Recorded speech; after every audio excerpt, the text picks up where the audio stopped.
Over 24 hours ago, the ref blew for the final whistle as Nottingham Forest beat Chelsea by 1-0. However, the rumours are that Chelsea are still on the pitch and have yet to score.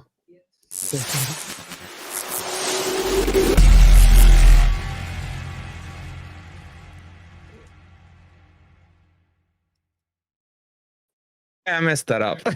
I messed that up a little, but you got the idea. How are you guys doing? Welcome to the... I don't even think it's happy, man. I think it's patched up Reds. I got this behind me, just massaging my God. back, right? I've seen one of those in summers, mate. Oh God, mate. Guys in the chat, how are you feeling? 24 hours on. What are we? As you are lagging so hard. Here we go. Here we go. Just another typical life. I know. Again.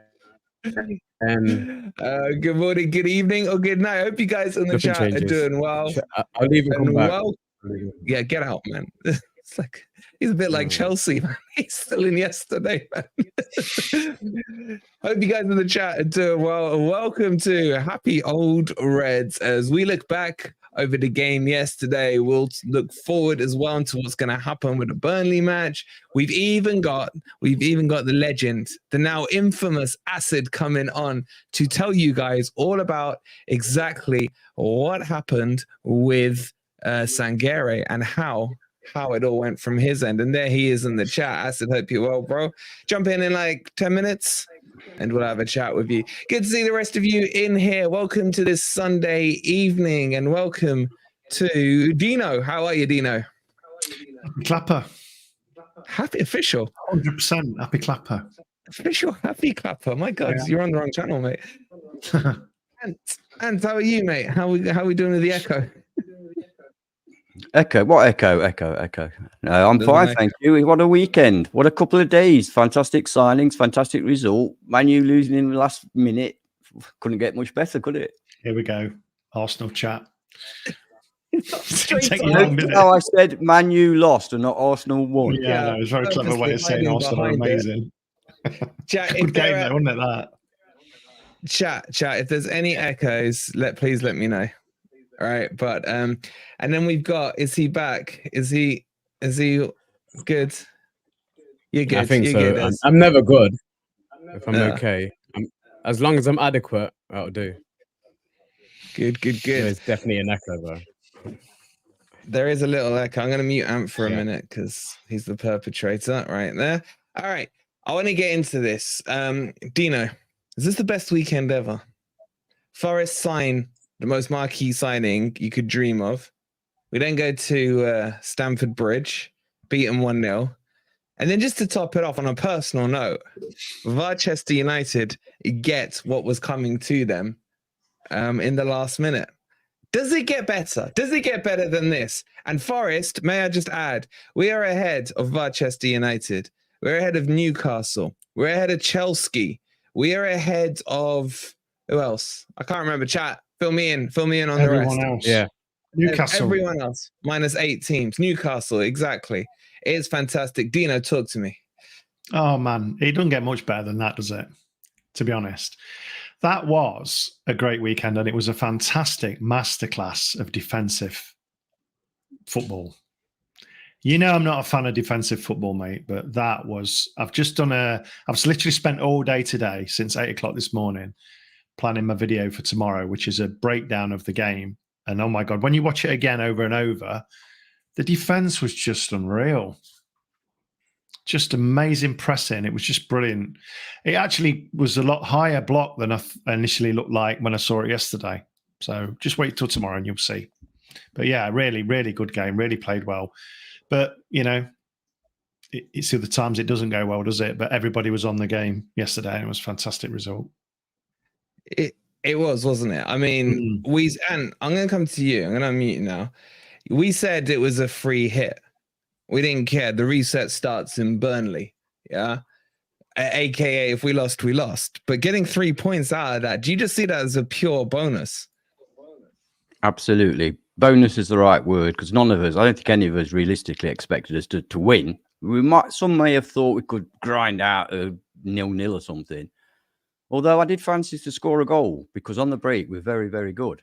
So I did fancy to get a goal, but I didn't. I thought we'd lose to a 3-1. I mean, if you look at the quality of the players they've got in their side, you can't be expected to go there and win. But we did, and it was an absolute bonus. Do you think that maybe some of the performances were upped because they knew who was now behind them? Don't know, but I did think that. I thought the same. Yeah, that's quite critical, but it did cross my mind. But is there anything wrong with that? No, isn't that what you should have? All managers say that. Absolutely, absolutely. And then Esmondo, what's your take on the game, mate? You happy? Yo, if I'm not lagging, yeah, you good? You know what? I want to draw. I want to mute Ant first, but I want to draw some parallels to some comparisons to last week's game, because last week we saw everything that went wrong in the formation that we played, in the style of play that we played yesterday. Yesterday we did everything right, and it was commitment. There was good decision making. There was last ditch tackles. Saying all that, they had about 20-odd shots and only 2 on target. I think what you were trying to say at the start of the show about is like we could have still been here and they still wouldn't have scored. And I 100% agree. Sorry, Miss Jackson, with the best miss I've seen in a very long time, which really made me smile. But we did defend really, really well, and we did our jobs. So when we do our jobs and when we make it look like we're committed, we're switched on, like we were yesterday, it's night and day from last week's performance. And the mistakes that happened from last week were definitely rectified yesterday. But saying that, they were blunt going forward. You know, they really need a striker, and they've spent over $1 billion in a year. It's ridiculous, and we made them. They made lots of mistakes yesterday with their formation. Yeah, I mean, we've spent in the whole transfer window less than they paid for Caicedo, who was pretty poor yesterday yet again, man, wasn't he? It was like, well, he was being pressed by Yates and MGW. They really focused on Caicedo yesterday. Again, watching back today literally bit by bit. They stopped him because he's a great passer, long passer. And they bought him for not necessarily his defensive stats, because they're not that great, but his passing stats. They really struggle against the low block. They always do. And it showed yesterday because they like to do the same. They like to draw teams onto them and pop it out to the wings. But their fans are going mad about the fact that they played as 3 centre-backs, which I don't understand. But most of last season, they played a 4-2-3-1. So I don't know why he's gone to this. It's because of what they did with Chilwell. They put Chilwell at left wing, and then they almost shuffled Colwell out to left back, and that just caused a complete imbalance. I didn't get forward very much in the first half at all, only the second half. I thought in the first 20 minutes they were overlapping quite nicely. I thought especially down the right-hand side, I thought that Gusto guy was probably their best player in the match, the right wing back. But then Einar took control of that side, and they did get in behind our fullbacks a few times, but they just didn't have any numbers in the box at all. And let me unmute you and bring you back in. This is going to be a fun stream. Would you say that Forest were brilliant, or did Chelsea add to their own demise within the game? Let's be kind of objective on the game. Yeah, what you think? Yeah, I don't think we can hide from the fact that Chelsea were poor. You know, but that doesn't. 2 things can be right at once, can't they? Chelsea were poor, but I thought we were excellent. I mean, there's a lot of fantastic defending players in that game, and I've got to say, I know. One thing I did notice during the game yesterday, which I've not seen for a long, long time, is that when they were taking their goal kicks, you know how it's the modern thing to have 2 defenders in the penalty box, so the goalkeeper. Yeah, I did notice we were actually pushing right up to them. There's a couple where he passed it to us from the front, and that really surprised me. And I thought, wow, this is something new. I like it, and it kind of worked. You know what I mean? They were often resorting to having to pump the ball and whatever. So that was a definite positive sign of what may be coming to the future. You know, for us in the future. Yeah, and as Nick's saying here, did we make them poor? I think we did. I think for me the game plan was spot on. I'm not gonna lie to you guys. I thought it was a boring match in the first half. It was like Both teams were kind of just jockeying around. But at halftime, but that was the key. The important thing was we were the away team, and the onus was on them to break us down. And at any big stadium or any big club that you go to, if you can frustrate them for 45 minutes and keep the score at 0-0, then the only thing that's going to happen is they're going to have to come out and they're going to have to try harder to break that lowish block, if you like, or that compactness is probably the right word for yesterday. And I think that played into our hands, didn't it? 100%. And their record at home has been so poor. I think last weekend that was their first home win in 8 games. So they've been really under the cosh. The fans didn't take long to turn on them. You could hear it during the game. And our fans, away fans again, I mean, they're brilliant wherever they go, and you can always hear them. But yesterday was particularly loud, and they definitely dominated that stadium in terms of the noise that was coming out.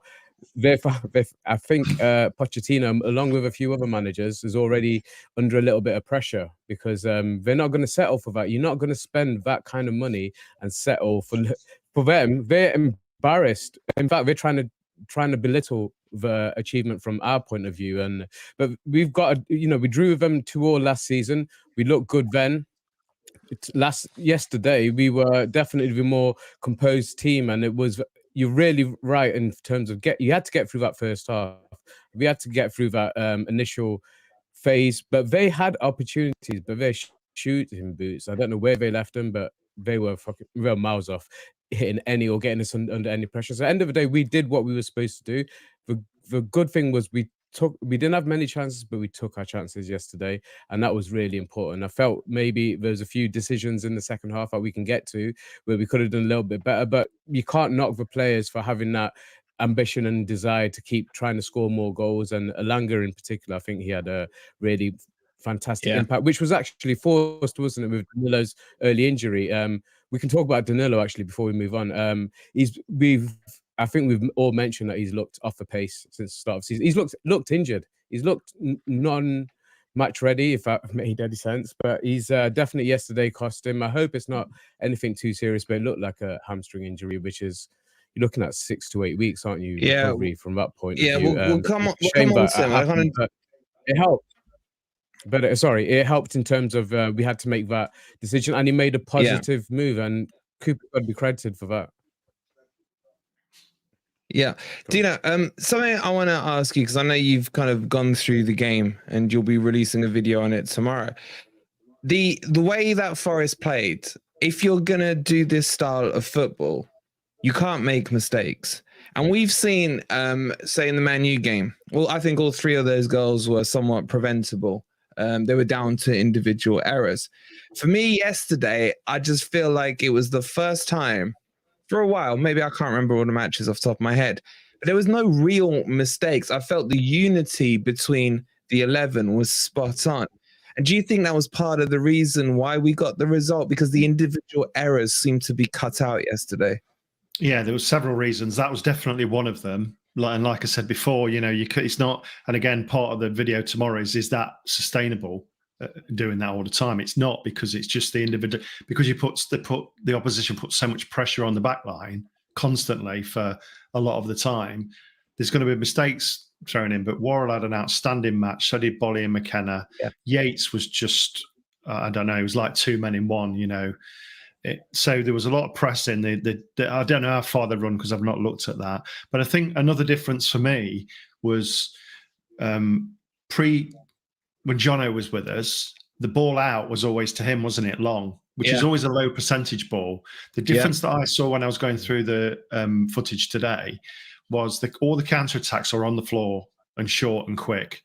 And as soon as we turned the ball over, there was Aina, there was MGW, there was a 1 year Langer when he came on, all like busting a gut to get forward together. And I think that was the difference, that when we counter-attacked, we progressed the ball forward, no sideways passes. It was forward and it was short and on the floor, no long balls. And that was a big difference for me. Whereas when Jono was here, it was that loop ball out, wasn't it, to the right wing. Now, ironically, most of our attacks were on the left side this time, which, so it just definitely goes down to the strength of the players in those areas. And yeah, it's those two things really. And a lot of players, there wasn't many low marks in yesterday's game. You know, this whenever you do a watch it, you know, a post match ratings or after the watch along, there's always somebody that gets a 3 or something like that. They all really performed well yesterday. I agree, Danilo had a quiet game, but you know, I know you marked the MGW got quite a low mark. He did a lot of work defensively yesterday. Unbelievable. He did. I agree with that, but it's the flicks and tricks that were pissing me off yesterday. Yeah, I know, but he's that he needs might to never stop. get rid of that, mate. He had that at Wolves. Yeah, you know. exactly. There was one that was totally unnecessary in the first half. I think you kind of alluded to it in your play rating. It was no one near him, even where he was looking to make that flick on. Aina was nowhere near getting that ball, so that was just so ridiculous. But Exactly. I jumped off my sofa at that one. I jumped off my sofa at that one when he was in midfield and there was nobody near him, and totally unnecessary flick. Really annoyed me. Exactly. I want to, before we go through the individual players, there's one I want to just pull out, and I want to ask you about him, man. But before I do, we've got 500 of you guys in here. Thank you so much for chilling. Please make sure, if you're new here, subscribe to Forest Fan TV. Hit that like button as well. We've only got 110 likes with 500 of you in here, so please do hit that like button. And just very quickly, there's 2 hours left to get your votes in if you would be kind enough to nominate us for the Football Creator Awards. The link's pinned in the chat. If everyone takes a quick second now, and it's only going to be Ant speaking next, so you're not going to miss much. It takes 15 seconds. If you just click on that link or do !vote, and thank you 007, he's put the link in there for you. We're looking to be nominated for Best Newcomers over the last 12 months, Best Premier League Content, and Best Podcast with Beat the Drop, which is back tomorrow night at 9 p.m. So don't miss it. And that will follow on from Ez and Ant, Beavis and Butthead, doing their weekend review show on FFTV Premier League. So make sure you're subscribed there as well. So thank you to everyone who supported and voted for us. We do love you. And there's an example of one of them, Crypto Rider. Elanga is better than Jono. We will get into that debate, I promise you. Let's not get emotional about it, and let's not forget what Jono's done for us either, though. That's what I would say. Okay, and thank you for the £2. And the person who I feel went under the radar yesterday, but did some of the most selfless work I've ever seen, was Iwonyi. I thought he just absolutely dominated the so-called Brazilian master that was Silva. He was just brilliant. He was brilliant in my opinion. I don't know if I share that alone. Chat, what did you think on Iwonyi's performance yesterday? And specifically from your eyes, how did you see him? I just think he's getting better and better. And you're right, he bullied one of the world's greatest defenders in Thiago Silva. He was absolutely superb. And now, on top of that, he's adding assists to his game as well. I mean, that was a bloody good little pass he put through to Elanga. You know what I mean? Nutmeg, wasn't it? Could have easily have been Nutmeg as well. Straight through his legs. Love that. He could easily have been selfish and tried to take it himself. You know, he's on 8 games running, etc. And you see a lot of selfish strikers. I've seen quite a few in the last couple of days. But he didn't. And the ball through was absolutely sublime. But you're right. He's becoming a real striker, you know what I mean? And he's bullying defenders. And he's got pace that I didn't realise he had. I mean, I knew he was pretty quick. But he's looking lightning now. You know, he really is. So I think that we've got something special here, and let's enjoy him. Gunners. And what you just said, doesn't it highlight what we've been... I was going to say, and what you just said, doesn't it highlight the improvement that we've been talking about, we've seen in him? His hold-up play's been a lot better. His intelligence on the ball has been fantastic. His timing of his runs, a couple of times I don't know if I'm really talking should have played him through in other games. I don't know if people have seen that very, very naughty, cheeky thumbnail you put up for tomorrow's stream. I don't know if I can appear on that. Okay, guys, I can see Acid is backstage as well. We're about to bring him on. He's going to tell you everything about the Sangare signing from his perspective, what happened, what Sangare said to him. So we will bring him on. Acid, you can hear us okay back there? We'll bring you on. Can I say a quick word about that? Just very, very quick one. When I was watching the game today, I was watching Rice, who was absolutely magnificent.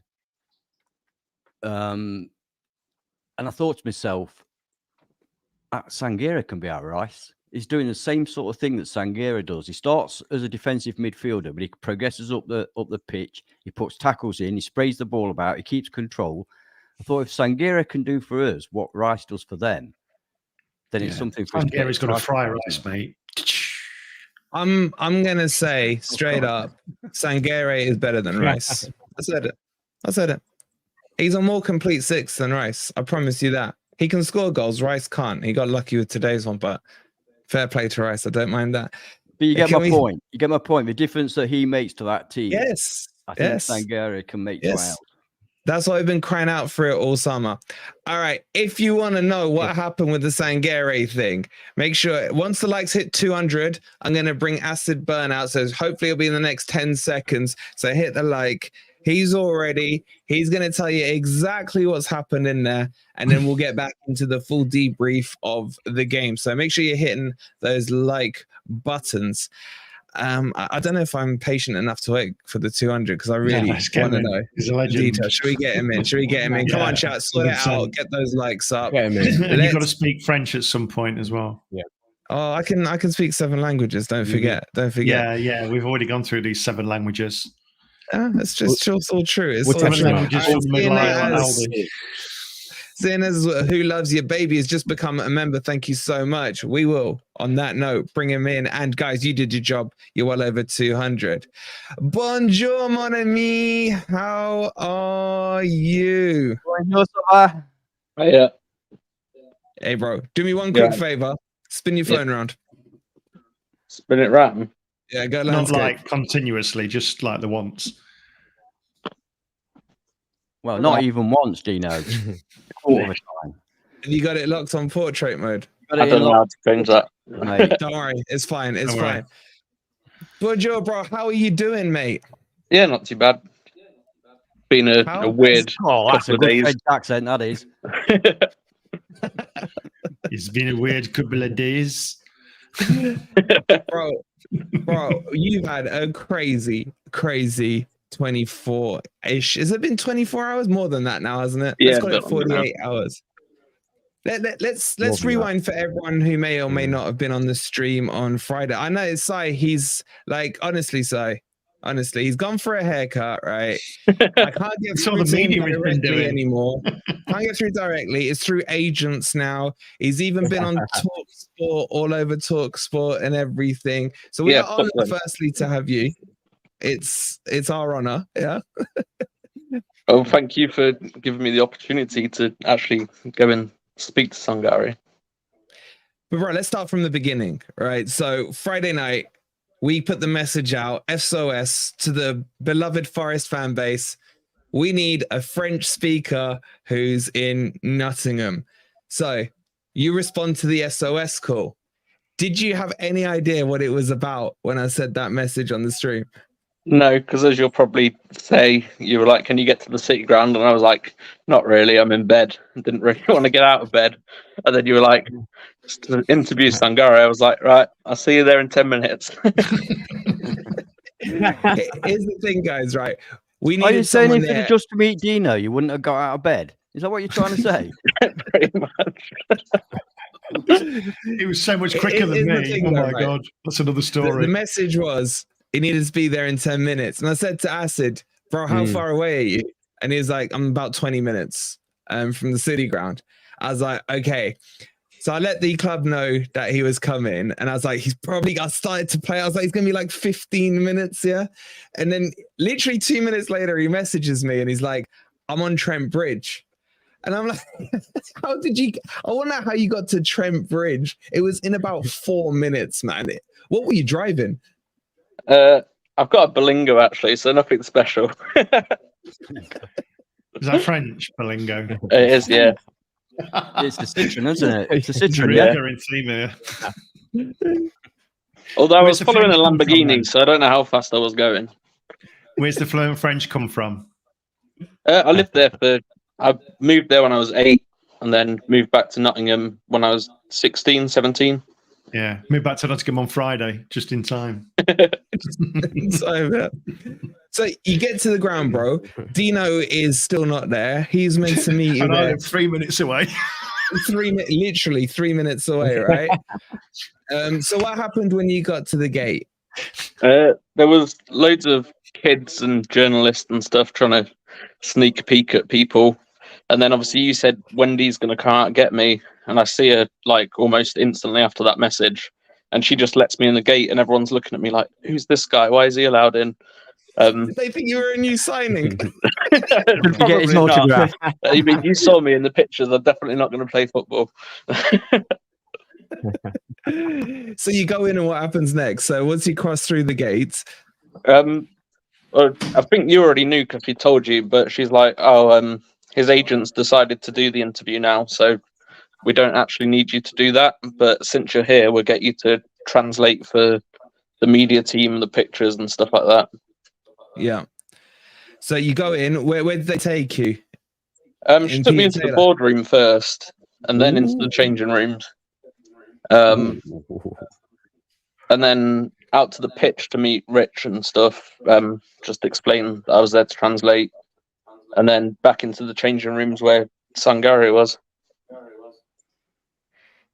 Were you nervous at all about meeting him?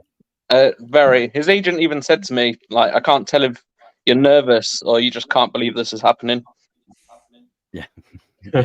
So you go in the changing rooms. The big man is there. Firstly, describe him to us. Like, how tall is he, man? Because he's a monster, isn't he? He's pretty tall, but like I'm like just over 6 foot. So like, I think he's only 6'3". So I mean, to me, he wasn't like massive, but I guess to a lot of people, he'd be a monster. He's ripped though, isn't he? Muscular. Yeah. He's big. He's a big lad. It's the physique that makes people look big, though, isn't it? You know. Yeah. You're right, Ez. There. You're right. Having fun on your own there, Ez. Yeah. I am having fun, mate. I'm just saying, stood next to me, it looked like a monster, mate. So I'm glad it wasn't me. Yeah. They're all on bloody Google Translate now, aren't you? You know they've got a double screen and they're like, what's this mean? Poor Tom's looking at me going, what the hell does that mean, man? So you get in there, bro. He's in the changing rooms. What are the first words? Because you are the first Forest fan. Like, let's let that soak in for a second, bro. You're the first Forest fan to meet Sangare in the flesh. Yeah. What were your first words to him? In French. I haven't spoken French for a couple of years, so I'll try my best. So not anything. Say, I thought you were going to say, "Hey, up me duck" in French. Let's prove to everyone you can speak French. Oh, I hate speaking French. If you did a Del Boy now, I'd die. What I found kind of weird, actually, that was French. I had a conversation with him. Did I miss the French bit? Yeah, you did. He's building up to it. Listen, this is like, do it, and I'll cover the screen up with this, right? So there's the moment. There's the moment. No, you can take that down. What are the words? What are the words that are exchanged here? I can't actually remember. That was a couple of minutes after. Just make something up. Funny player names, weren't they? There. Like, you know, you could have said, "Oh, I just said, hey, mate, how are you doing? It's nice to meet you." We wouldn't know any difference. Salut, je m'appelle Ibrahim Sangare. Je suis très content d'être ici à Forest. Come on, you Reds. Come on, you Reds. Come on, you Reds. Come on, you Reds. That was probably now leave him alone. He's done a great job for us. So coming off of that was probably the funniest thing that happened in the whole encounter, was trying to get him to say, "Come on, you Reds." He could not say Reds. We spent about 5 minutes trying to get him to do that video. You should have taught him, "Hey, up me duck." I said that. Yeah, "Hey, up me duck" in French. So then, obviously, for the guys who've probably seen the video on the channel, then you went out onto the pitch. Yeah. Were you instructing him on what the guys were wanting from him? So were you kind of guiding him through that process? Yeah. And I think I said to you on message, I don't think he's ever done anything like that to that extent anyway, because he just kept laughing. He found it really weird, the stuff that they wanted him to do, the amount of takes they were doing, which wasn't much, to be fair. They probably did like 3 takes of each thing. But I remember saying to him, like, weird being a footballer, innit? And he just burst out laughing. And they were like, do we need to know? I was like, not really. He did look like he was kind of enjoying it. As I say, he was smiling and laughing a lot. And it must be a bit bizarre if you've not done it before to have to sort of do the poses and say the things. And you know what I mean? It must be really quite weird because you're a footballer, aren't you? You know what I mean? Not many clubs do it, do they? Like Forest do it. It's like the kit launch, same thing. Yeah.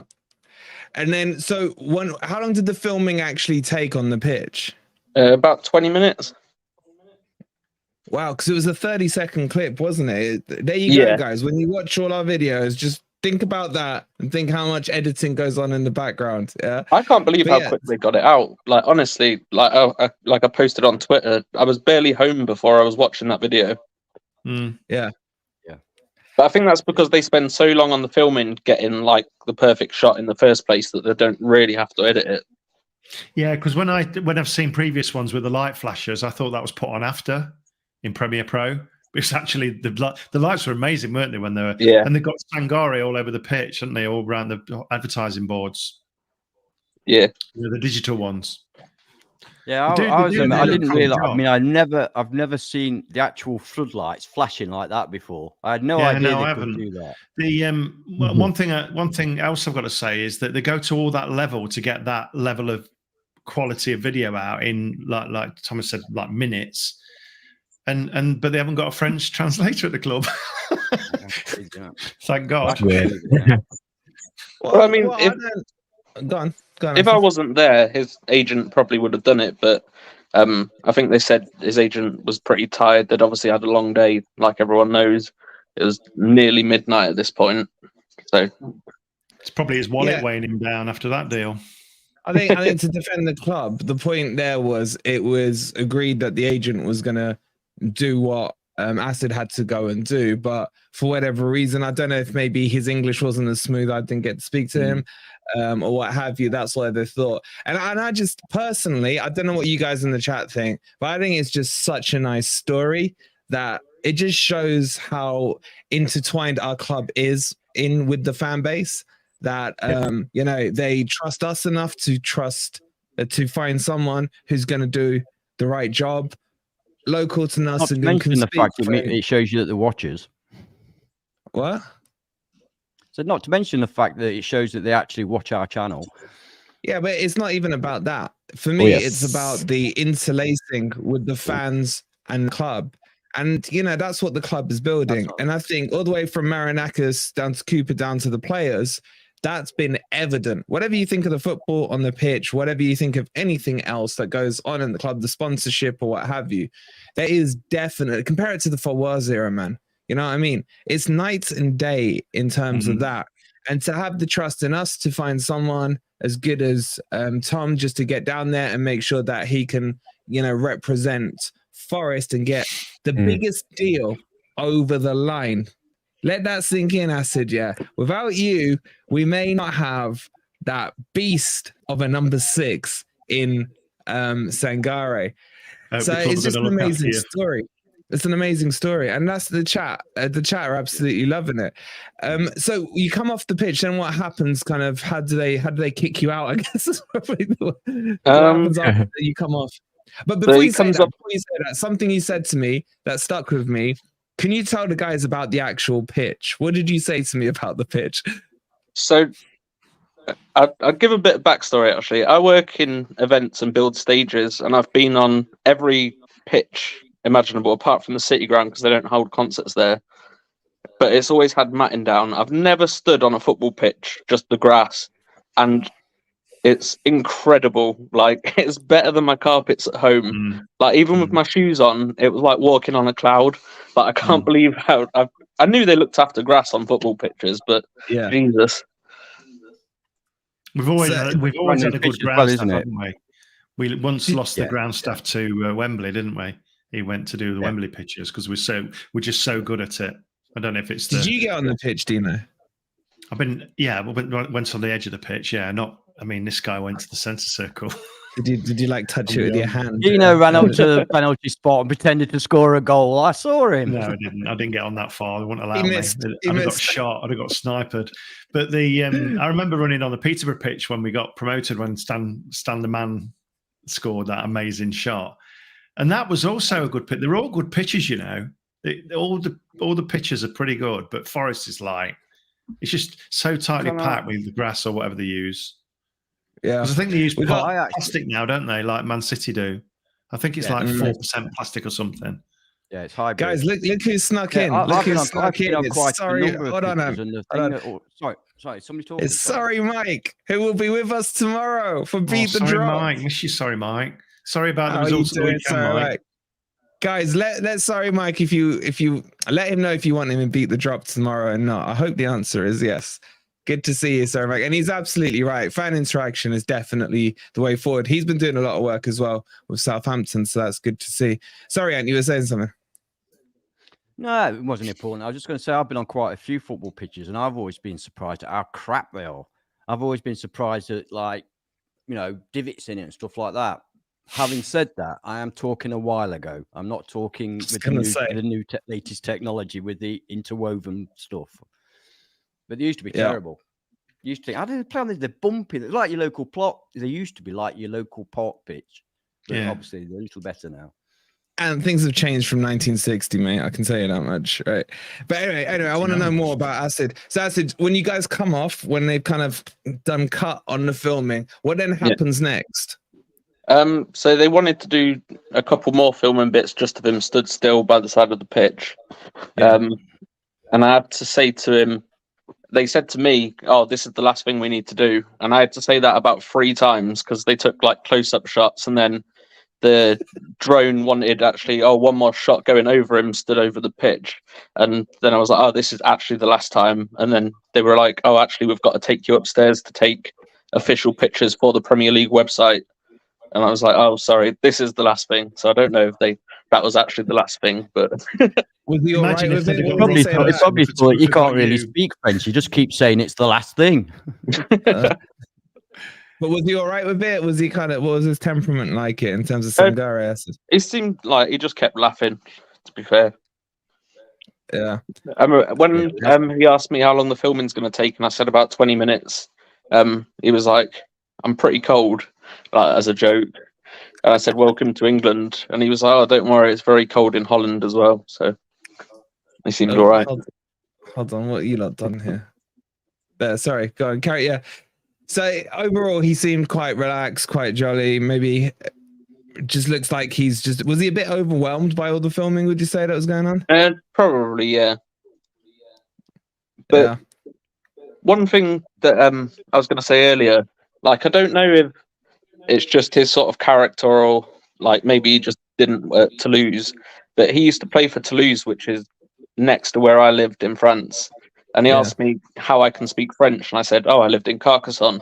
And he was like, "Where's that?" I'm like, "It's literally like a 30-minute drive away from Toulouse." And he was like, "Oh, I've never heard of it." But he was at Toulouse for a couple of years.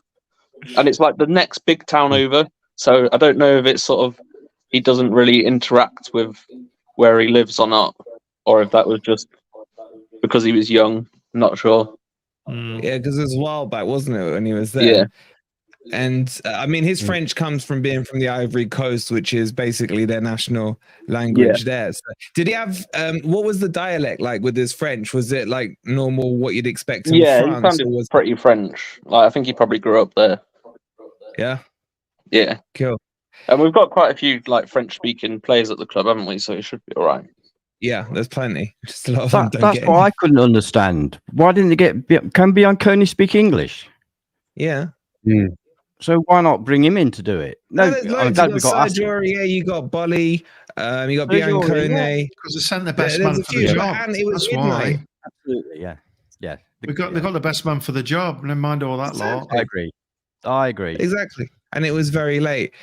But yeah, mate, so what happens when you kind of part ways with Sangare? Did you hug him, say goodbye, or did you still shake him too much? No, I asked the club if I could take a selfie with him, and then that's obviously the picture you've all seen. And that was it. He went upstairs to take the pictures for the Premier League website. How many Twitter followers you got now then? I'm pretty rubbish at Twitter, so I went from like 4 to like 250 now. Nice. Nice. Wow. And then to talk us through that, so you put that tweet on the next morning, yeah? I literally shit my pants when I see that. I'm like, what's going on here, right? And then it just blows up, doesn't it? The message, like, because didn't Marinakis Jr. even retweet or like that as well, I think? That was one of the craziest things. Like, I was like, the owner of Forest essentially is retweeting my tweet now. It's crazy. It's crazy. Can I ask a quick question? Yeah. No, I was going to ask, well, before that, did you actually get any sleep that night? Or were you just like on cloud not nine really. the whole night, mate? No, I didn't sleep till like maybe 3 a.m. You must have been buzzing. You must have been absolutely buzzing. Yeah, I was. Like, I was like, everyone kept saying, "Why were you in bed so early?" Because obviously everyone read the story. I got out of bed to go and do it, but it's because I had work at like 5:30 in the morning. So not sleeping till 3 wasn't ideal. And then work was cancelled when I got there anyway. So they just sat around the campfire and told him all the story. Then Dino, he messages me the next day saying, "Well, that got cancelled anyway." Didn't it? Your meeting got cancelled the next day, and you went out to Leicester or something, didn't it? Yeah. But it was well worth it, wasn't it, mate? Yeah, of course. I tell you what, seriously. Yeah. I tell you what, acid must literally be. I cannot imagine it's ever happening before to any football fan anywhere to actually go in and be part of the signing of the club's record signing. And maybe never again. It must be unique. No. And maybe never again. Yeah, it's a real unique experience, mate. You should remember that always. Amazing. Do you know what, Ant? That is a cracking point. There has never been ever a signing, let alone a marquee signing, where a fan of the club. I think that just blows my mind even more. I said, when you just exactly what Ant just said there, like you are in such a unique position where you got that opportunity. And for me, that just shows volumes about our club and the way they're interacting with the fan base. It really does, mate. So yes, I hate you. I wish I could. When's the book coming out, Acid? It'll be pretty short book. My night with Sangare. But will it be in French or English? A bit of both. Listen, mate, you're an absolute legend. The chat are going crazy in there. They're all loving you. It's fantastic. I can't even see it. You can't say. You got to go back through the comments, mate, when you get Definitely. off. But another quick question before you go. We didn't really go into the Talk Sport story, but Talk Sport got in contact with you. Have you got any more media? No, they didn't. I have no idea what happened with that. Even their headline was misleading. The headline was like, "I am a fan," so it implied they spoke to me. But someone sent me that link, and I was like, "How have they even got those pictures?" Yeah, so they didn't. That had nothing to do with us. Nothing to do with Acid. Talksport literally used your tweet, and then they filled some gaps by themselves. It was nothing to do with royalties off them. Huh? Get some royalties off them. I don't even like Talksport, so the amount they talk about Forest. Like, I was actually pretty mad when I saw that. Yeah. Okay. So So they didn't get gone. So they didn't get in contact with you. But has any other media outlet got in contact with you since the story broke? Quite a few other Forest podcasts have asked me to come on and do exactly this. Yeah, make sure you spread the word, mate, because it's a great story. Well, I'm glad you gave us the premiere. Yeah, I'm surprised the Post haven't covered it. You think the Post would have covered it, wouldn't you? Because it's a local story of local people. Yeah, we'll drop Sarah a message. Yeah, and I did go through those comments, and Eddie, thank you. You know, I saw you put in the comments on there. I saw Sai put in, and a few others. And as Dino says, sue him. Sue him on image rights. Acid, what a lovely story, mate. Honestly, we're so proud of you. like the way you stepped up and saved the signing. That should have been the Talk Sports title. Saving the signing. Yeah, that would have been a fantastic title. Yeah, Mark wants to know, what's your squad number going to be now? Surely number 6 is going on the back of that shirt. Yeah, I'm just going to take his number. Of course. Shock horror. You should put Sangare's mate. Whatever it is in French. And the good thing is now, if ever Forest needs to sign, because maybe Mbappe will be in the next window once we're in Europe. Yeah. You know, he does speak a bit of English, but I'm sure, you know, the guys at the club will know how to get in touch with Acid now. I just think it's an absolutely beautiful story, bro. And thank you for coming to all our rescues and making sure that Forest got Sangare. You're an absolute legend, bro. No worries. Sure, I'll talk to you again soon. Of course, mate. Of course. Thank you for coming on, bro. And go check out all the comments they're writing in the chat, mate. And I know you'll be back in there. Welcome back anytime as well. I'm sure you'll answer any of their questions that we've missed there as well. Yeah. But have a good evening, bro. And you too. We'll let you know when we need the French-speaking talent back. All the best, bro. Cheers. See you. Au revoir. Wow. You stuck that one in, didn't you? Guys, what a lovely story, isn't it? It just really is. I know I've said it a couple of times now, but that whole interlacing the club and Forest is just on another level. And when you just said that there, I don't think ever in history has something like this happened. And that puts Acid in such a unique position, and our club in such a unique position, and us really as well, because we were almost the agent in all of this in the middle. What a crazy night it was. Incredible, isn't it? Absolutely incredible. Like we say, totally unique, and it's quite an honour that the club asked us, and we were fortunate enough to be able to have somebody in our chat that was actually able to do the job, and for him to do it, as we say, once in a lifetime. You know, absolutely. Right, talk amongst yourselves. I'm going to turn it back amongst all the trollers, game. you must say. Yeah, sure. Go on, Ness, go on. No, I was going to say, amongst all the trollers we got, we actually managed to find a gem amongst all that, didn't we? And he's an absolute legend for doing what he did, to getting down there so quickly, and hopefully making an absolute memory for himself and all the Forest fans who got involved on that night. Because you were all involved, guys. You were part of the stream. It was an amazing stream. It was amazing 48 hours that we've just had, and definitely just shows that, you know, the Forest fans are part of this channel. We really do care about what you guys, and your input has been vital. So thank you so much for everybody who's been involved in all our streams in the last couple of days as well, please. Can we all club together and get him out to get Barday? Well, this one's interesting, isn't it? Phil says, now we know Forest keep an eye on the channel. Do we think the chasing of Sangare is because of Wolverine banging on about him? Firstly, it was all of us banging on about him, but what I will say is they knew, and they really did know what they needed. It was a CDM. So I just, you know, when we did the shopping list video early on in the summer and he was on there, I remember speaking to the boys and being like, this is too far of a stretch. Maybe we just stop at Tyler Adams. Sangare's out of reach. But I was like, oh, come on. And then it just all snowballed, which was absolutely crazy. So, yeah, really good story.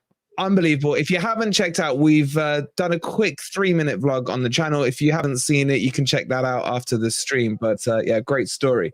Okay, let's bring it back to the football from yesterday. I want to talk about individuals. We talked about Awonyi. I want to start with probably the person who had a lot on the game yesterday, and that was Joe Worrell. I think for me, one of his best performance this season. But with everything that's going on and off the pitch for him, it just kind of, you know, underlined the character of the guy. I don't want to talk about the off the pitch stuff because I think that's private and personal to him. We all saw how well the minute silence was held in respect to his uncle, but I don't want to talk about that because that's his own personal business. I'd rather focus on the performance of what happened yesterday. So Dino, looking at Worrell, what was different about him? Because he has his critics, and his critics have come from us, but when he's done something right, by God, we will. Oh, there you go. Sorry, I froze for a second. By God, we all praise him. Yeah, but would you firstly agree he had a good performance in chat? How do you feel about Worrell there? He had the best performance in a Forest shirt, not just, since he's been in the Premier League. And I've been critical of him. I said last week that he was a good Championship player, with no disrespect. And I still have the same attitude about it, unless he can kind of become more consistent. But he was just unreal. He literally stuck to Jackson like glue. There's got to be a song in there somewhere, isn't there? It's a cross between Sean Paul, isn't it? That one, like glue. He stuck to him like glue, and it often they doubled up on him. But he was throwing himself in front of everything. I tell you what really impressed me about Worrell amongst all, which is why I put it as his best performance in a Forest shirt that I've ever seen, is that he knows he hasn't got the pace, but his reading of the game was Felipe-like. It really was. And you could see, if you watch the slow-mos of some of his tackles, he just read the situation perfectly. And that gained him an extra yard or two, which made up for his lack of pace. And that was a thing for me that stood out to me about Worrell yesterday. It was just immense. That was a real captain's performance. So hats off to him. And I hope that continues, because if it does, and he's a regular in the Forest side, then I will proper swallow my words. Yeah, but Ez, like being realistic about this, man, you're still lagging, bro. Being realistic about. Let me get to Ant with this one. Being realistic about it, he still is inconsistent with his performances. For me, if he could do that week in, week out, because I don't think he put a foot wrong, in all honesty, and he made a great blocking tackle. And the bit I liked the most about it was when there's an attack down the right-hand side. He got the tackle in, and then he just calmly put it out for a corner. He didn't try to panic and spin round and punt it up the field. That's kind of shows where your head's at. For me, it's when he gets turned or something like that and he panics. That's where he makes his mistake. But for me, Ant, yesterday, he was really composed. But the question I'm coming to you with, Ant, is should he be considered as a first team, or is everyone too up and down about Worrell? When he has a good performance, everyone's like, oh, the haters. When he has a bad performance, everyone's like Championship player. Should there be some middle ground on this debate, maybe? No, you can only go on what you see, can't you? I mean, yesterday was it yesterday? It was. Yeah. I'm really pleased because yes, we won't talk about the outside things, but for his own sort of personal feelings, I'm really glad that he had a fantastic game and he got the adulation, not just from the team in the dressing room afterwards, but also from the fans. And I'm really pleased for him, because what happened was terrible for him. So the worst thing in the world would have been for him to have had a bad game and, trudge off and that. So I'm really pleased for him from a personal aspect. But look, one game doesn't change anything. You've got to do it on a consistent basis. The one fantastic, brilliant game he's had doesn't wipe out all the games where he's been poor. You can't. We're trying to be sensitive here, but you've got to be realistic as well. And like I say, you only go on what you see. So if you see him have poor games, we're going to call it. See him have. So let's hope that he can play more games like that. But I remain to be convinced. Yeah, I think that's a fair assessment. I mean, I'm not going to put. In all reality, I'm not going to put him ahead of Niakate. I'm not going to put him ahead of Felipe. The new guy from Norwich, I'm not going to try and pronounce. From what I've been reading about and looking at what he does, he looks a beast as well. He's built again. He's a big, athletic, fast player who can pass the ball well. And then there's Murillo as well. We've got to be realistic. Now he's got to fight for his place, and if he succeeds in that by playing well, we'd all love that. But we're not. You can't. You're not just going to be on sentiment, are you? You're not just going to say it's Joe. So let's see how it goes. I mean, in the next game, he will probably retain his position, I would think, and that's probably fair enough. But he knows this guy sitting on that bench who are beasts, who are ready to come in, and his record suggests that he will make mistakes again. But let's see. You can't. In other words, you can't change your mind on one game, can you? I think that's a fair assessment, to be honest. And I think that's an assessment that probably Worrell would agree with himself. I think he's quite good at being critical about his own performances, and he'll know when he's played well and when he hasn't.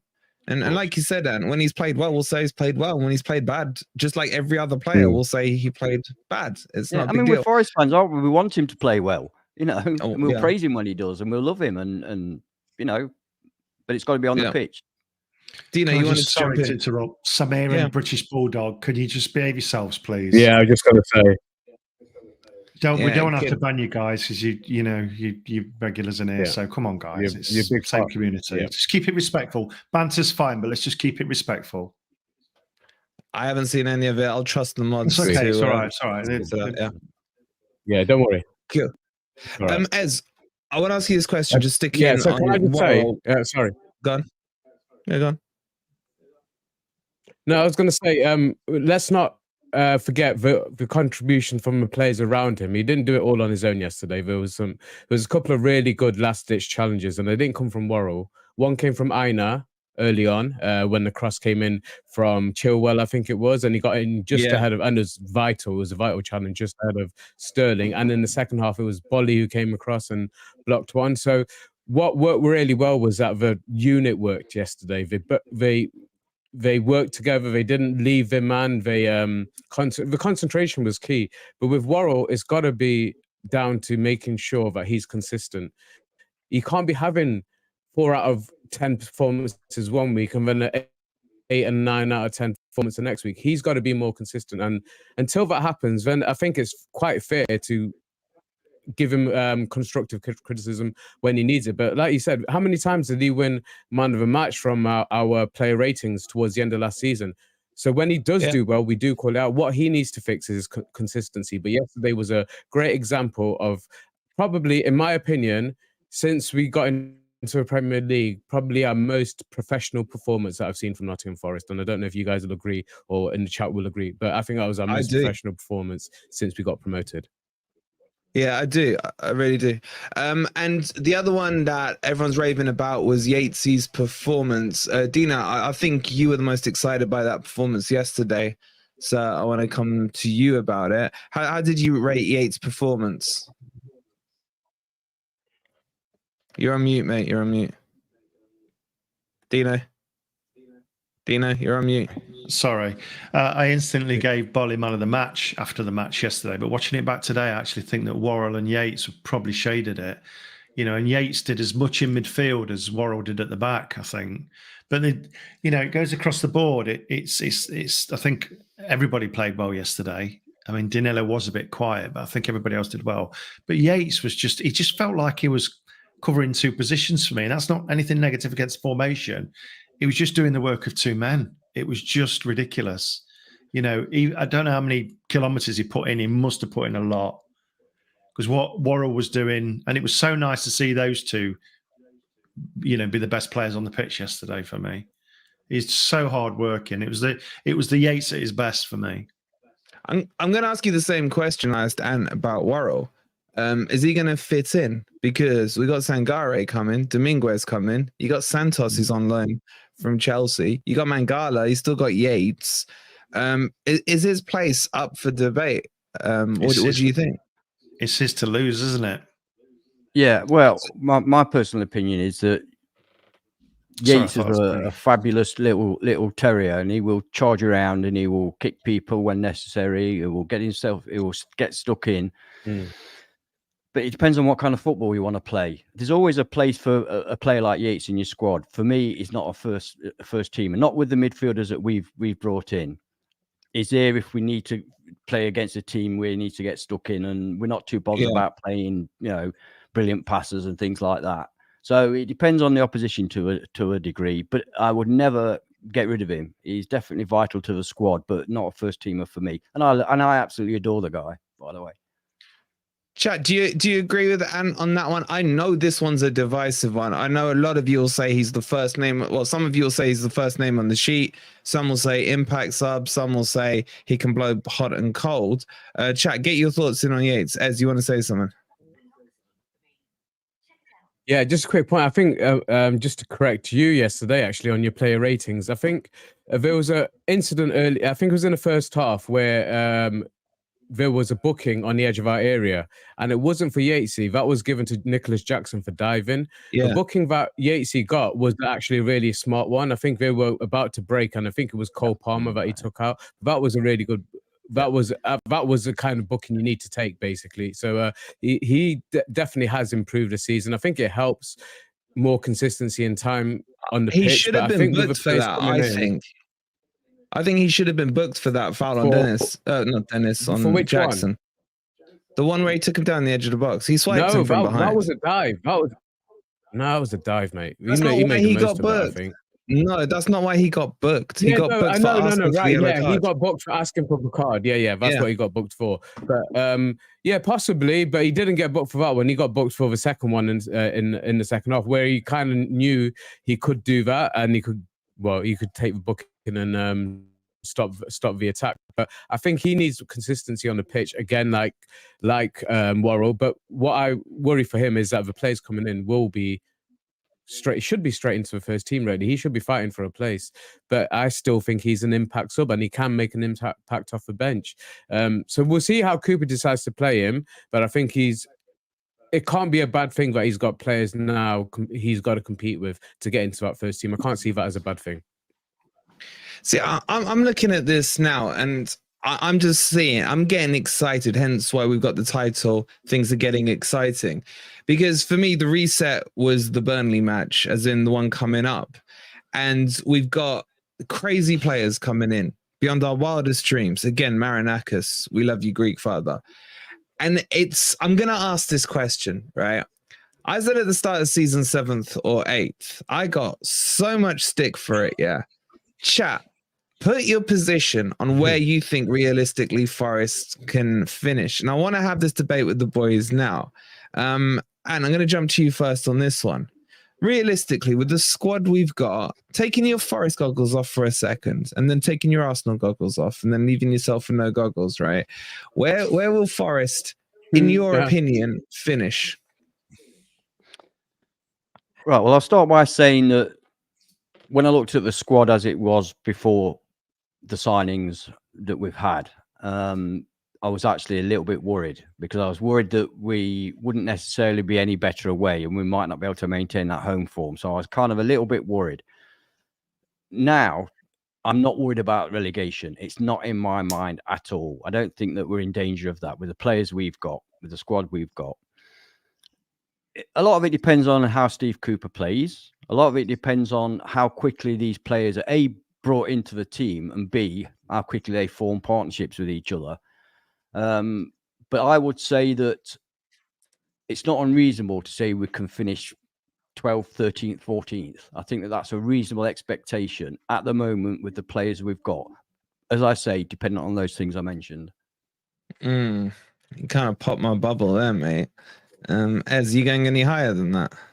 Yeah, I mean, I know we brought up a great point a couple of weeks ago about settling for mediocrity, but that's settling for mediocrity with the squad that we've got now. And seriously, you're not looking top 10, or you being too shy and think you're going to get called out on this, or what? No. Top 10 minimum with this squad, surely. Even rival fans are saying that. The squad's got a bed in now, as the squad's got a bed in. Go on. I mean, and you're relying on the manager picking the players in the first place. You're relying on him picking the players in the first place. You know, we have to see. Let's see what the team is against Burnley. Let's have a look. Let's see. Yeah, I may change my mind. Things, Cooper. We'll come on to Cooper in just a second, but Dino, so Ez, give us a number then. You just called Ant out on it without giving a number. What's your number on there, you lagging bitch, man? Come on. Yeah, well, I'm gonna just say no. I'm gonna still play it safe, but I'm just gonna say top 10. Top 10. That's all I'm gonna say. Hang on. Whoa. I don't like this, but it's better than 14, mate. 1, or it can be 10. Said top 10. I mean, yeah, exactly.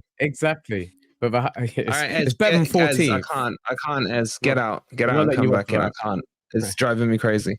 Yeah. No, not again. It's so delayed, honestly. It's like Chelsea's attack. Let's just have audio. You're ugly maybe anyway. try turning your camera off. Yeah, Dino, same question to you, mate. Okay. You're sort of renowned as being the more pragmatic, sensible one for whatever reason, right? Age. Turn your sound off as well, as that'd be good. I said 10 points would be progression extra on what we got last year. With the transfer window, the summer transfer window, and with Cooper's statement yesterday after the match about he wants to try, new players will enable him to play different tactics. I think 10. I think we can get 10th, and I think that'll be a phenomenal season. But just bear in mind, just got to factor in the fact that there are some shocking sides, worse than last year, I think. I mean, the three that came up, they're definitely not going to do what the three that came up last year did and all stayed up. Two of them at least are going to go down. So, I'm not worried about relegation now for the first time since the beginning of last season, which is fantastic. Nice feeling, isn't it, Yeah, it's a fantastic feeling. Nice feeling. And I'm actually looking up the table now rather than down, which is I'm still trying to get to terms with it. Oh, I'm looking down. Yeah. I am looking down because I'm looking down and seeing Twist of Fate looking up at my asshole, seriously, with Manchester United. So, yeah, but he's looking up. Yeah, down. Exactly. So trust me, I'm looking and we've down. Got the international break, so you can look up for a bit longer. Exactly. And I got a lot of gas in me. I'll tell you that much. Yeah, like Twist. But anyway, the point you boys just made about there being worse teams, I do fully agree with that. And something that I've been playing with in my mind is that there's definitely three worse teams. I'd probably say 6 to 7 minimum, really. Having a look at Everton, having a look at Wolves as well, there's quite a lot. Bournemouth are down there. Should we not use this season as a bit of an experimental season in a very loose meaning of the word, where we shouldn't go down? It would take a miracle. It would take putting Ez in charge for us to go down, maybe, or something like that, right? Oh, fuck off. With his lag. You can hear that. Oh yeah, that did he? Yeah. But did you get the point I'm making? And as you were just alluding to there, Dino, Cooper now starting to bring up to the forefront the stuff he was saying at the end of last season, which we haven't seen this season, and it's a massive frustration still for me. Talk is talk. I want to see action on the pitch. Do you think in the signings, doesn't it? It shows in the signings. CDM will enable us to move from a 5-back straight away. But the thing I want to say, and Mark, it's not jinxering, right? Because I told you, how calm was I in that second half of the Chelsea match, by the way? I told you guys it was done. But the point I'm making here is, are these messages going back and forth with Marinakis? Because there was so many interviews over the summer, and where he was saying, I need more players, need more players, need more players. To me, that sounded like messages to Marinakis saying, pull out the wallet. The one yesterday is either a message to us guys because we've been moaning about it all season, or is it an answer back to Marinakis publicly, if that makes sense, to say, right, you've backed me, you've given me the tools, it's over to me now? Yeah, well, he's got no excuse now, has he? No excuse whatsoever. He's got all the players, all the tools he needs at his disposal to play the football that he claims that he wants to play. Now, we've never seen him play that football. We've never seen him play that football at Forest. We've never seen him play that football at Swansea. So now he has the tools. There is no excuse. So all we can do is wait and see if he's true to his word. Let's hope he is. I'd love to be on here praising Steve Cooper and saying what a fantastic job he's doing and what wonderful football we're playing. And oh my God, I can see why. Yes, he was right. We had to struggle with all the players last season, but now he's got what he wants. He's shown what he can do. But words are wind, aren't they? It's actions that count. So let's see what actions are taken. Yeah. And we have the players to do it. Yeah, I do agree with that. Ez, can you hear us in non-lag now? Yeah, I think so. Okay, yeah, you can. Good. No. Okay, are you? Something I'm expecting to hear is this whole bedding in time periods required, etc. As we come into the Burnley match, we've got the international break, but a lot of our players are going to go off on international anyway. Do you think it will need a bit of bedding in time to get these new players settled in for Cooper to know who his best midfield's going to be, for example, or best defense? Or are you expecting from Burnley all guns blazing? I don't know from him, to be honest, because I don't know if I'm expecting a load of experimentation coming up, or he's got it in his mind who he wants to see in the formation that he's got in that he keeps talking about. So let's kind of hold him to the sword a little bit on some of the comments that Steve Cooper has come out with. We want to see this, and maybe we're being a little bit too greedy. There has been incidences with other clubs on the past, Burnleys and the likes like that, where they want to take that next step and they end up losing it all. We've got to play it right with this one, but Cooper's definitely been given the resources and the backing that no other Forest manager in history has ever been given. And this is where we kind of have to split the history up as well, because for a lot of the guys in the chat, maybe Owen, so many other guys in the chat, Daniel, definitely. The European Cup days are just too far away for them to have a real affinity with. What they're seeing right now is the best best Forest they've ever seen. So we've got to temper our expectations a little bit from that point of view. But from a point of view of a squad that Cooper's been given, the resources, the backing he's been given, and what he's said, to tie it all together, he needs to really start showing us that these players have been brought in to play a certain style. And that certain style has to be more progressive, has to be more entertaining on the eye. And maybe we are right to be asking for this, but the pressure's on him, I think, for Cooper a little bit. But he's got to prove himself right. He's got young players as well. He's got players that he's worked with before. Let's see the Cooper that we've all been promised, that he's great working with youngsters. He's great bringing them along. He's fantastic. We've seen him do it, so let's see him do it again. And let's see him do it in the Premier League with a squad that I think is good enough to be in that top 10. Yeah. Do you know, a lot of the guys in the chat, I'm just looking through the comments now, is saying they don't expect major changes and they expect the changes to be bled in quite slowly. I think Steve-O here has said it. Where is it? We won't put 6 new players in straight away. It takes time. What are your thoughts on it, Dino? Do you agree with that, or would you 100%. want to expect to see the changes? 100%, I agree with that. I think there's got to be obvious changes. I think the two he's going to probably look at bringing in straight away. Obviously, Sangare has to be. It's our marquee signing, and that came from the club. And probably Murillo as well. I think I see him getting plenty of game time soon in the back line because yeah, I do. Because he has got something different that we've not had, and that's that long ball playing with accuracy defender. So, with these midfields that are being packed nowadays, if we're up against a team that are outnumbering us in midfield, you've got a defender that can pop it over the top.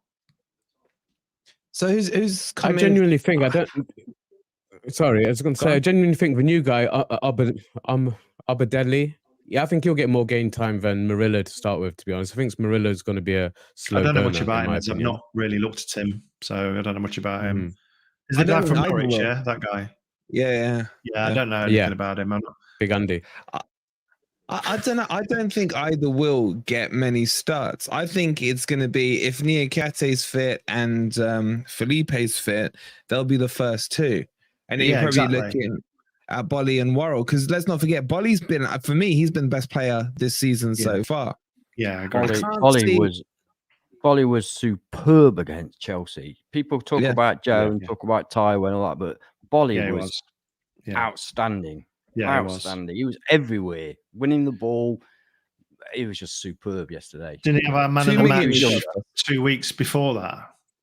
Yeah. For the last Man United, wasn't he man of the match? Didn't we give him man of the match? Yeah, I think you're right. And the week before, I think he's Bolly's brilliant. Si loves Bolly.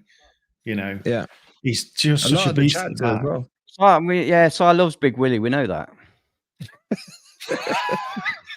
On a serious point, then, Dino.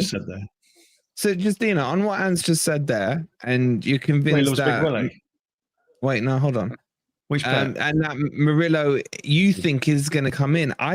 I do tend to disagree with you. Is I don't know how you see him fitting in early doors.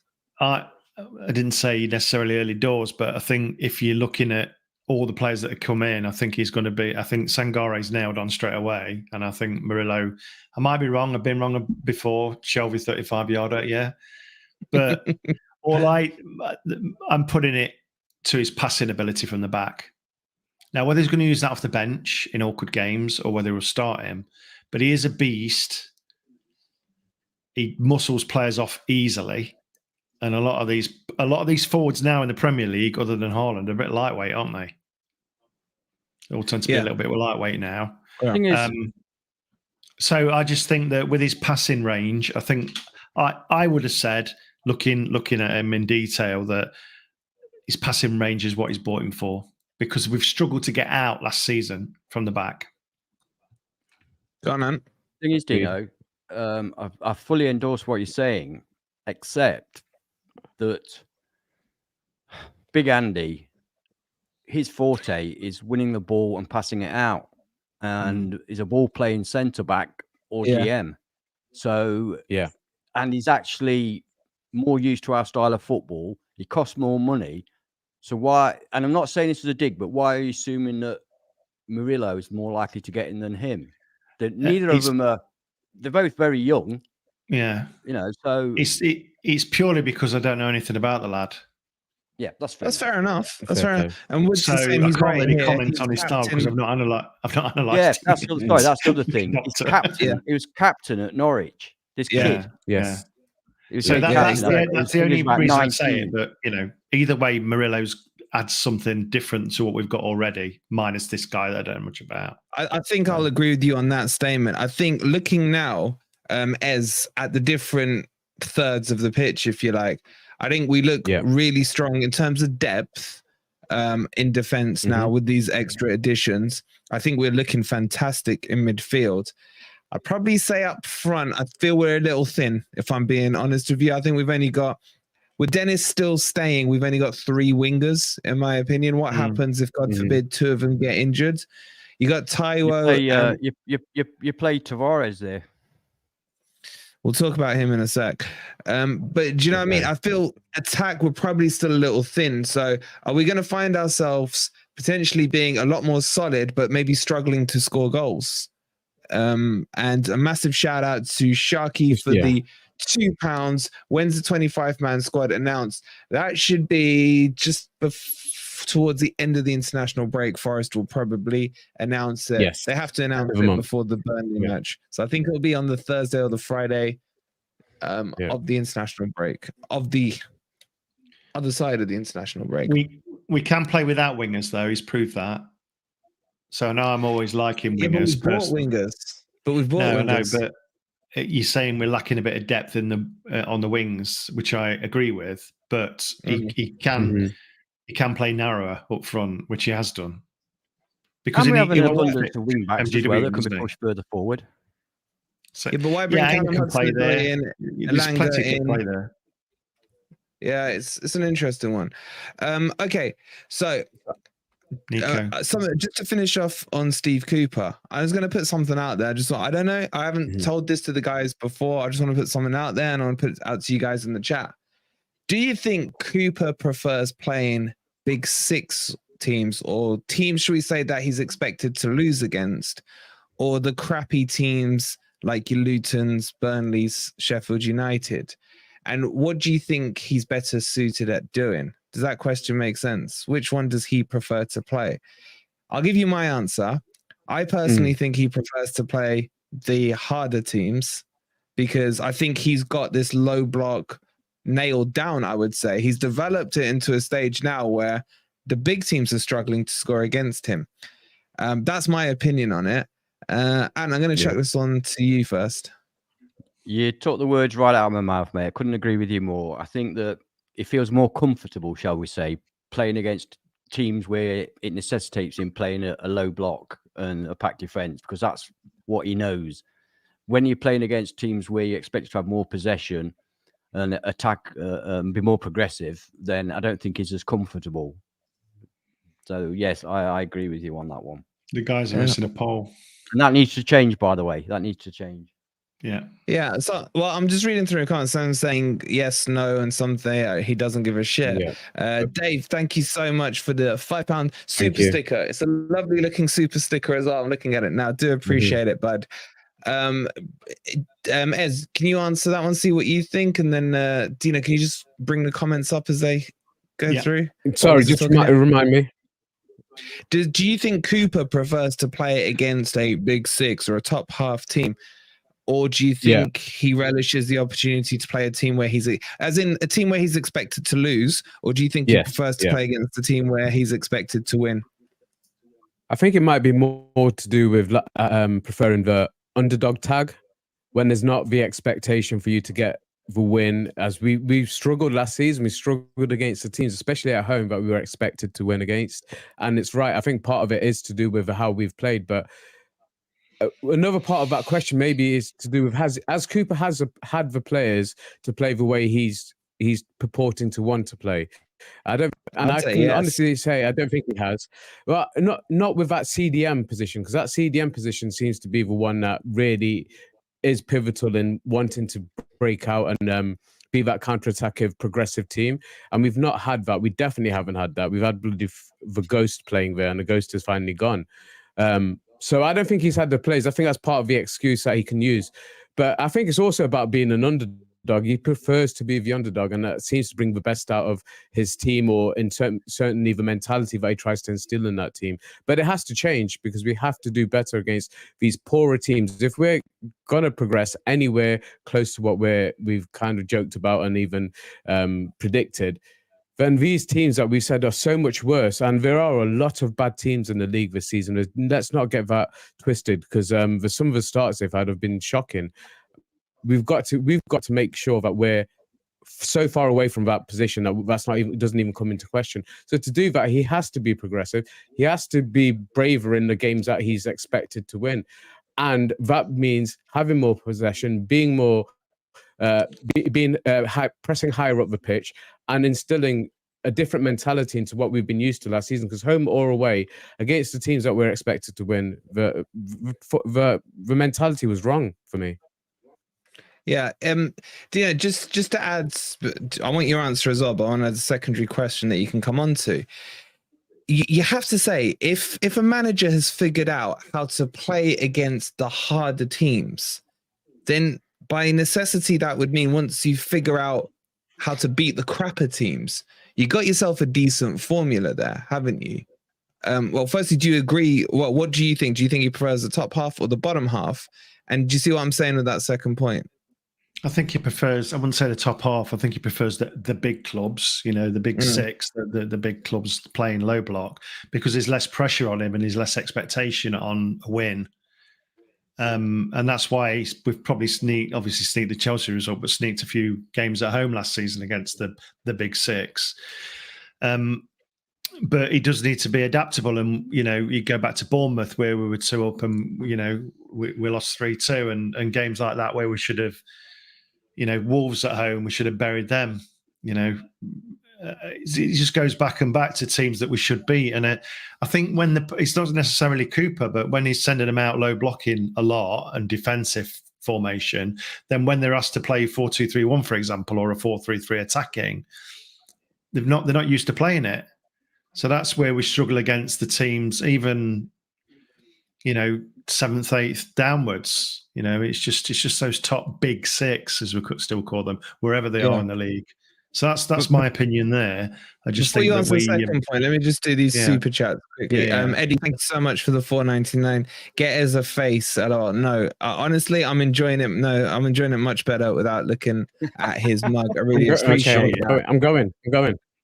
Thank you so much. He's got a lovely little happy smiley face. Little Muslim face, isn't it? And then Owen saying West Ham play low block without the ball. You don't see them complaining about being. You do. Owen, I can point you in 5 to 10 different West Ham fan channels, and you'll back me up on this. Yeah, they hate it. They don't at the moment. I'll grant you that, but trust me, all last season they were keeping me entertained. And then we got another super sticker from the legend that is Paul T, with the 99p super sticker. Thank you so much. And that's his first super sticker. Appreciate it, bud. And oh God, we got Jason tomorrow. I am not looking forward to him claiming European trophies. But yeah, just coming back to that second point, Dino, on a manager who has figured out how to get points against those big hard teams, yeah, because let's face it, everyone last season was running the narrative saying, oh, it won't be the Liverpools and the Man U's of this world that will define our season. Well, it wasn't it? Because we picked up some crazy amount of points from them. Yeah. But my point here is, if he can progress and figure out how to then reverse that low block into becoming attacking against, let's call it for what it is, the shoulda teams, is he not on a path? Should we have some patience? Yeah, definitely on a path. But that's kind of what he said last season when he intimated that he wanted to change. He didn't want to play like this all the time. And then for me, he reiterated it yesterday on the post-match. So he does want to. He does want a more progressive formation, definitely. Especially as each year goes by and the weaker teams come up again. You know, and if we keep staying in, we can become more established, like a Brighton would or a Brentford would. You know, so he wants to play it definitely, and we've definitely got the players now for it. You know, we've not gone for. I know we've gone for defenders, but we've not gone necessarily for ultra defensive players. Even Sangare can get about the pitch. Yeah, I think this is a cracking point here by David. Low block is good as long as you're getting a result. I think that's where it does fall down. If you're low block and you don't get your result, that's where the problem is. And just running just back to you guys on the poll that we did here. So does Cooper prefer playing against top half team, crap teams where he's not bothered? 59% of you said top half teams. Only 6% of you said against the crap teams. And 35% of you said he's not that bothered. Very interesting to see that. And just very quickly, Ant the Hat with the $4.99. Thank you for the super chat, bud. Thanks, Forrest and Ed and Dino. You are doing a great job. That means you're doing a shit job. I appreciate it. I appreciate it. They are doing a cracking job. Love you too. Can I just answer quickly to Steve-O? He's kind of been one-dimensional, Steve-O, and I'm sure he's got aspirations, but he was like this defensive mentality with Swansea as well. I'm sure that he's figured out that he needs to have more attacking capabilities. I'm not saying he didn't attack last year, because there were games that we did attack that looked really good. But in the main, we've been quite defensive. So he has been one-dimensional. So I tend to disagree with you a little bit on that. But, you know, fine to have your opinion there. So, right. 2 quick points to bring up. Anand saying, wait one sec. Anand saying we got 11 out of our 36 points. That's huge. You know, imagine we mop up those other teams. Like seriously, I'm telling you, top 7. And Paul, please stop, bro. You just 100%. Forked out 3K on your cat. I hope the cat's okay. Yeah, that's true. Maybe cat's all right, mate. Sending our love from here as well. But thank you so much for the 199, bro. That's really generous of you. Okay. Someone's just asked as well to talk about Nuno Tavares. Seeing that we've got AATV in here, Arsenal Ant TV. What did you make of his performance yesterday, Ant? He was the only new signing we got to see from the second batch, if you like. What are your thoughts on him? Yeah, I thought he was pretty shit. He's not a he's not a defender, is he? I never said he was a defender. What I said was that Forest fans will enjoy him going forward because the guy's got good pace. He's built like a brick outhouse. He's very, very good going forward. I mean, he got 6 goals last year from left back, but he can't defend. He's not got the brain. He's a bit of a bozo. So keep him out from defending. You know, if you're going to play him, the furthest back you can play him is wing back. Don't play him any further back than that. But he could be a winger. Honestly, he could be a winger. That yellow card, I couldn't put money on him and say, let him defend, because you can't. He's not got the intelligence. That yellow card that he picked up, that kind of defined the type of player he was. I don't think he deserved that, mate. I didn't think he deserved it. Honestly, I thought it was very soft. Deserved or not, what I'm saying is it was again someone who had been turned around and he was kind of stuck, wasn't he? And it's the defensive element. I'm trying to back your point here. Yeah, that's where it came from. I agree. Yeah. Going as you were saying. Yeah. Although it was soft, he put himself in that position. I understand what you're saying. Oh, bloody hell, Mark! Thank you for the £2. Would have been more, but too many tissues. Hey, you make sure you got the supply of those tissues, buddy. Nikki, they keep coming. Yes. Nikki, what's going on? That goes from bad to good to worse with that profile picture, bro. That's much better, mate. That's a much better profile. What about the rest of us then? What about the rest of us? Yeah, it's all Honestly, right. do As you long as know it's that? not got. He's going to go through. Hopefully, he's still got mine, but you'll go through all of them, won't he? I was going to say It's about just Nicky. like the panning. You see, how much abuse did he get when he had yours up? I think that's what it was. That's why he had to change it. He says, "Me and Ziggy love you, Wolverine. I'll include you. You're an absolute legend, Nicky. Thank you so much, and I love you and Ziggy. Honestly, what a bunch of people they were, and the rest of you guys that came on the barbecue." Okay, Ez, did you have any thoughts on Tavares? Were you impressed or not? I know it's early days. It wasn't really a long performance, but no, yeah, I just wanted to ask. I mean, I made a comparison with Jed Spence, so I just wanted to get Ant's opinion on that. Do you draw any parallels with that way he plays? He's a great going forward. I agree with you. Yeah, but defensively, he's going to be suspect. Championship Jed Spence, by the way. Your championship Jed Spence. Yeah. Impactful. Yeah, it's good. Jed It's a good Spence. point. It's a good point, Ez, because Jed was not very rarely tested defensively. So I can't really comment on how good. I mean, everybody will point to Martinelli against Arsenal, but again, that's one game. So yeah, it's a good comparison. I mean, I prefer Jed, if I'm honest, or at least the Jed of old. I don't know what he's like now. He's not been around for 2 years, has he? So yeah, I get what Ben's saying here as well. Fans are writing off Tavares already. Did they do the same with Bolly? Give him a chance. What I say is the difference between the two of them is we spoke to a lot of the Wolves YouTubers, and they didn't have a problem with Bolly. They thought Bolly was decent.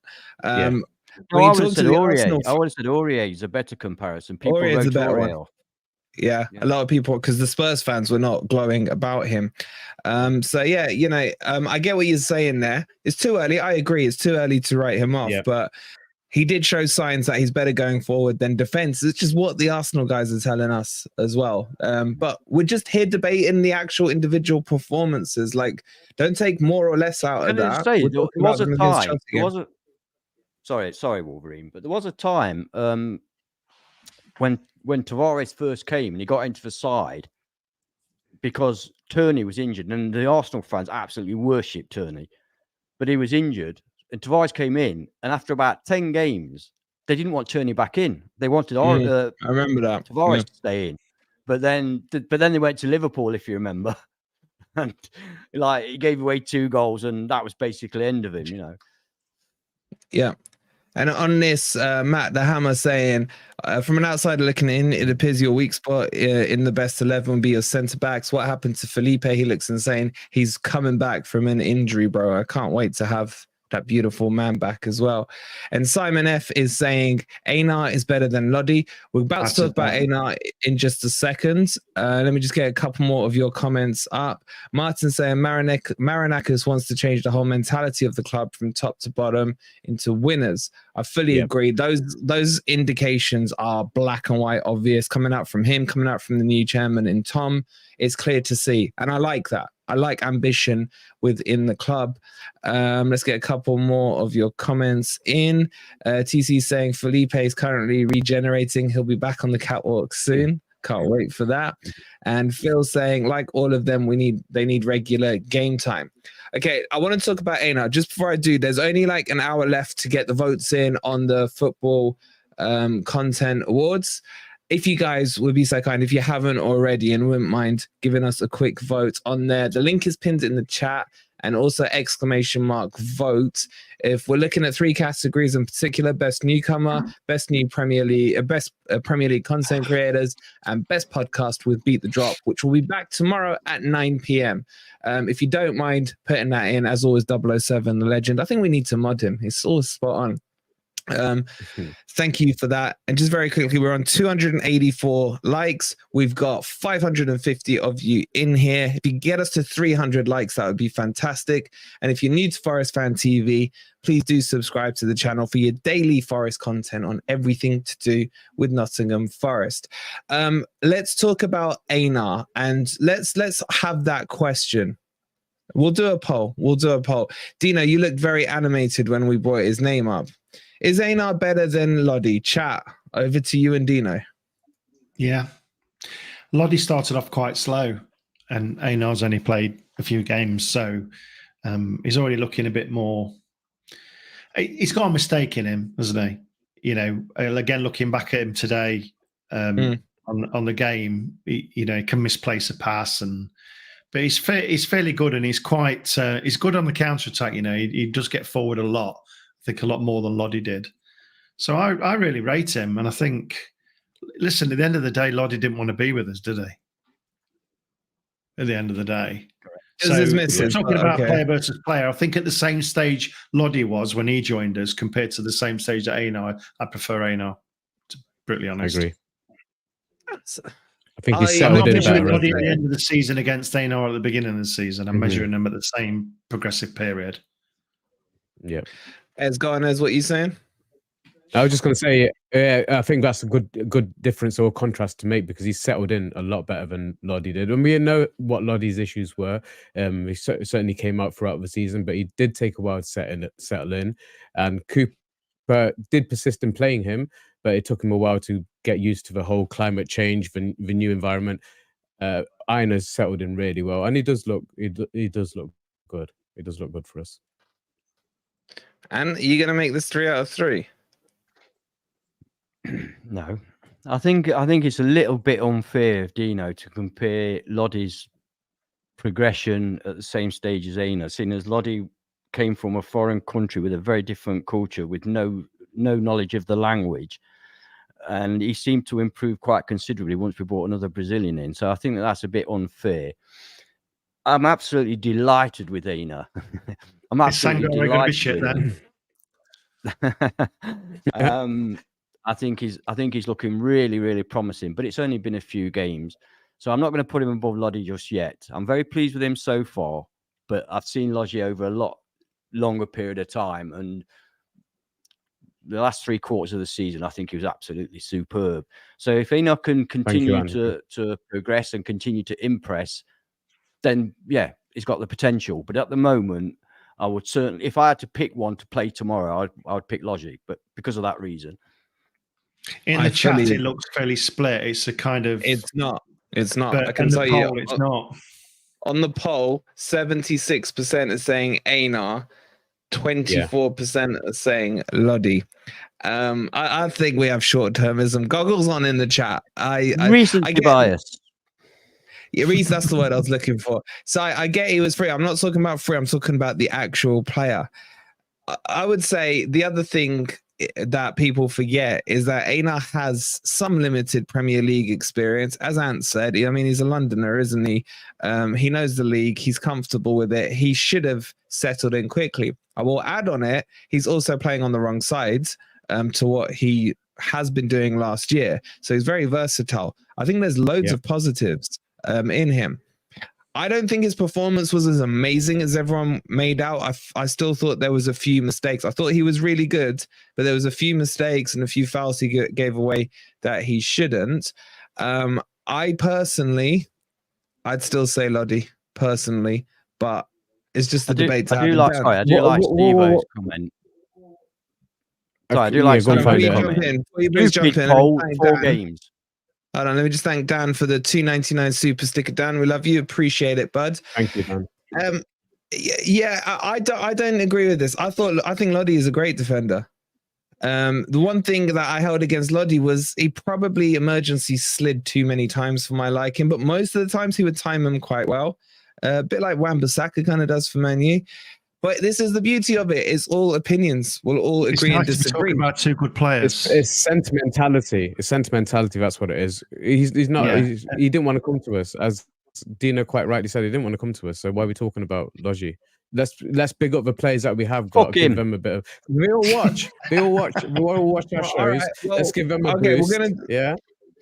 Screw you, Ez. We're gonna do one more, and I'm gonna put you up first because the chat are asking for it. Today, mate.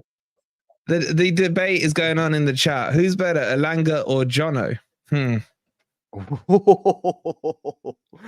That's a shocking poll, that is. Right. The chat are asking for it. Go on, Ez. What, Elanga or Jono? Yeah. I want to say something about Jono, and I think we were going to do it anyway. Are you kind of pushing me to do it now? I don't want to say a few words about Jono. Yeah, and I want to say a few words because I have been probably his biggest fan. Put your camera back on for this. You don't want to see my face. Okay, I put my camera back on. Hi, We guys. close back on first. Wait, did you get changed? Right. Were you wearing that to start with? Yes, I was. I've got receipts. Yeah, so talking about forget Jono, who you are. honestly, guys. You shouldn't put a Forest badge on a Derby shirt, though, Ez. Shut up. Wait, anybody who hasn't seen the You just Fulminator want- for sorry, tomorrow's before show. you start, how can you not say it's too early to say, and then you all voted for Einar over Loddy, man? The double standards. I'm They're not picking on you, flip-floppers. Em. I'm not. You know I'm not. No, I Anyway, know go we're on. all Ez. flip-floppers. Our chat are full of flip-floppers. We know what they're like. We did the poll with Dean Henderson and Navas, didn't we? And we saw how that changed throughout the season. Yeah, talking about Jono, and going back to my point earlier about the two histories that we kind of have to realize, for a lot of the guys growing up watching this, he's an absolute hero. And there's no doubt about it. I'm sure everybody will agree. If in that championship promotion season, if we'd sold him in that January, we would not have got promoted. There's no doubt about it for me that Jono was integral in us getting promoted. And let's not forget, that's why we're on the journey we're on now. And being able to get in the championship, we wouldn't have got 45 million for Jono. We got him in the Premier League. He had a good first season, as good as you could expect for somebody coming in for the first time at his age as well. I think he's done amazing for the club. He's got a great history for him to be able to look back on one day. And I just, wish him luck. I don't wish him luck against us, obviously, but I think we can't underplay the impact he's had on Forest's recent history. And that's all I want to say on it. Good luck to Jono in whatever you do, mate. And you will be missed, because I think he's going to make it as a top player. I genuinely do. That's what I'm going to say. Lovely words. I fully agree and echo everything you said, but you're ignoring the question. Go on. Elanga or Jono? Oh, yeah. No, you threw that one at me right at the end, though. No, I've got to go with Jono overall, but his sentimentality, it doesn't matter really, does it? I'm going to back Elanga. He's our new man, and he's had an amazing start. So, yeah, Elanga for me. Flip-floppy Ez. Dino? Nice one, Dino, Ez. you've been really impressed with Elanga, haven't you? Yeah, but Jono was good for us. I'm on the fence. They're pretty even for me. They're both exciting, fast wingers. I can't choose between them. And that's, so you and Ez were going at me and Ant sentimentality on Loddy, and now suddenly you're just being hypocrites. I never said sentimentality, not once. You agreed with Ez. You agreed with Ez when Ez said it. Did I? Yeah. I'll watch that back later then. And if I did agree with Ez, I don't fucking care, right? They're both fast wingers. They're both exciting. They're both scared defenses. I can't split them. I can't. And can I get an answer out of you if you're there? Yeah. I prefer Nottingham Forest, Anthony Elanga over Tottenham Hotspurs, Brennan Johnson. What about Loddy then, wherever he's gone? Don't you still prefer him? I realise that. Then. Rewind that, and I prefer Nottingham Forest over Marseille's. Thank you. End of stream, Dave. All right, let's see what the chat is saying. Chat is saying 60% to 40% have gone with Elanga. Oh, ye of no sentimentality. Steve-O, man. If you don't want to watch it, if you don't want to be involved, don't. Why you just moaning all the time? If you don't like it, just watch some other stream. I've given enough sentiment for all of us. All right. On that note, let's remind everyone, quick recap. Forest, amazing transfer window. Amazing result yesterday, and plenty of positives to look forward to. Because we got Burnley next, boys. We could be in the top 5 if results go our way at the end of the next match. Although the one negative I will say is that the game isn't until Monday. It just makes it longer the wait. It really does. But let's finish. Guys in the chat, give me your transfer rating out of 10. And boys, we'll go round and do that as well. Dino, out of 10, what are you giving this transfer window? Wow, 10. My God, you're a happy clapper. Ez. I'll go over 9. There's always room for improvement, but it's been a fantastic window, definitely. Fantastic. And Ant? Yeah, I go with a 9. You can't go with a 10 because we didn't get Mbappe. But, so I go with a 9. Aren't we going to have a poll of who's better, Crystal Palace's Dean Henderson or Nottingham Forest, Matt Taylor? No, I'm done with the comparisons. The chat didn't ask for that one. So we do what the chat asked for. So you're giving it a 9? Yeah, because as I quite rightly said, there's no such thing as a perfect transfer window because we didn't get Mbappe. So, but there is such thing as a perfect player. That's the only reason. That's the only reason.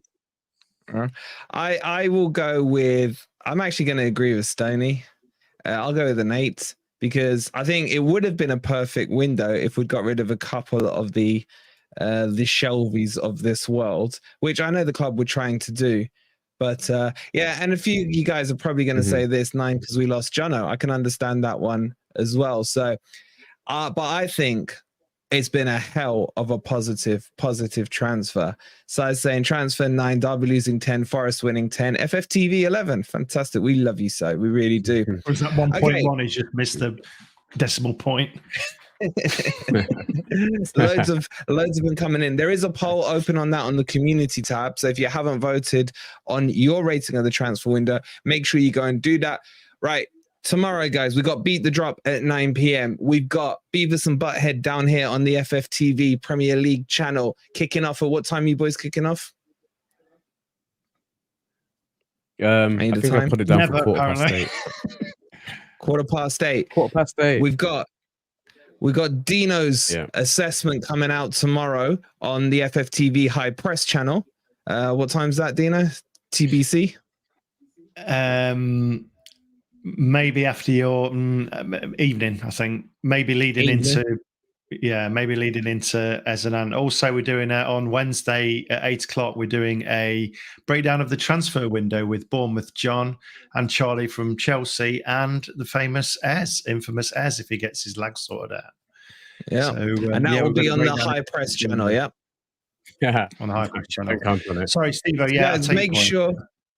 Make sure you subscribe to FFTV Premier League. It's about to hit 400 subscribers. So if you wouldn't mind taking a quick second, I'm sure Ez will chuck the link in the chat for you. Dan, thank you again. You're way too generous, bro. Thank you so much for the $4.99 super chat. And of course, on FFTV tomorrow will be a Daily Forest video. And then the big one, Beat the Drop, rebooted, coming at you from 9 o'clock. All the boys are ready. Get the popcorn ready. Jace is probably who's on that? Is that all of them? So we've got pretty much all the boys can make it for 9 p.m. tomorrow, and then we'll decide if we're kicking any out that don't belong there. Chappie, I'm looking your way. Can't wait for that. It's going to be amazing. It really is. So we will see you tomorrow with all the content still to come. Don't worry, even though there's no football, the content won't stop on FFTV. Please do hit the like button if you haven't already. Subscribe to Forest Fan TV. Enjoy the rest of your weekend because what a hell of a weekend it has been. If you are a Forest fan, it's been unbelievable. Thanks so much for tuning in. We'll see you tomorrow. And come on, you Reds.